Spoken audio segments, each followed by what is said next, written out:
বন্ধুরা, এখন আমরা সকালের ব্রেকফাস্ট করছি। আসলে এনাদের বাড়িতে আমরা আগে যখন প্রথম এসেছিলাম বৃন্দাবনে, তো এই দিদির সাথে পরিচয় হয়, ব্রিজবাসী দিদির সাথে। তো একটা আলাদাই সম্পর্ক হয়ে গেছে। তো এই ব্রিজবাসী দিদির বাড়িতে কালকে এসেছিলাম। তো আজকে সকালবেলা যেহেতু ওনারা রুটিই খায়, ওনারা এখানে কেউ ভাত খায় না, আর ভাত কি চেনেও না। যদিও খায় আমরা যেমন কখনো কখনো শখে বিরিয়ানি বা ফ্রাইড রাইস এসব খেয়ে থাকি, ওরা তেমনি শখে কখনো কখনো ভাত খেয়ে থাকে। তাও একটা অন্যরকমভাবে আলাদাভাবে রান্না করে, হলুদ টলুদ দিয়ে কীভাবে জানি একবারেই জল মেপে দিয়ে একেবারে ঝরঝরা টাইপের রান্না হয়, ওরকম যেমন আর কি পোলাও রান্না করে, ঠিক অনেকটা ওরকম প্রসেসে রান্না করে।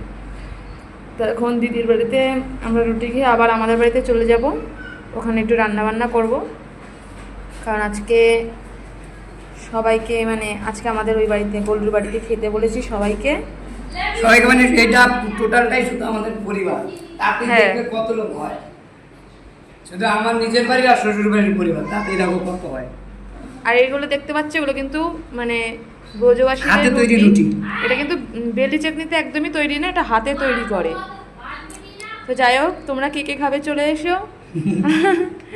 আমরা সকালবেলার ব্রেকফাস্ট করে নিই, তারপরে বাড়ি যাব। বাড়ি গিয়ে রান্নাবান্না হবে আজকে আমাদের বাড়িতে।